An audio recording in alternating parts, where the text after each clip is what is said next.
Polakista jäähypenkille. Ilveksen toistaiseksi ainoa maalintekijä tänään. Polak on myöskin edustanut maataan tsekkejä alle 20 MM-kisoissa 2004 kisoissa.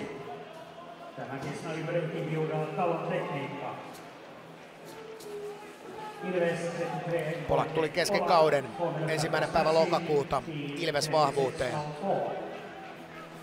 IFK on 3. ylivoima. Tärkeän aloitusvoiton kaapaisee jälleen Joonas Riekkinen ja siitä Ilves saa lopulta sitten purkukiekon aikaan.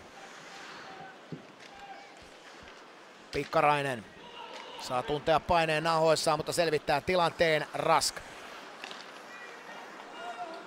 Ramstedt ajautuu miinaan keskialueella. Zaborski tuo kuitenkin kiekon hyökkäysalueelle.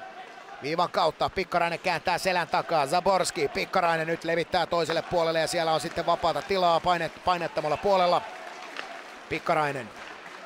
Zaborski. Zaborski hiipii. Ramstedt pelaa maalin eteen! Ja Arttu Luttisella on tänään jyvä kohdillaan. Kapteeni C rinnassa kulkee. Luttinen, tehot 2+2 tänään ja mukana jokaisessa IFK-maalissa. Nyt toimii jälleen tuo ylivoiman syöttökuvio näppärästi ja Luttinen on siinä keisaripaikalla yksin keskellä ja uittaa tällä kertaa putkista sisään kauden 10. maalinsa ja todellakin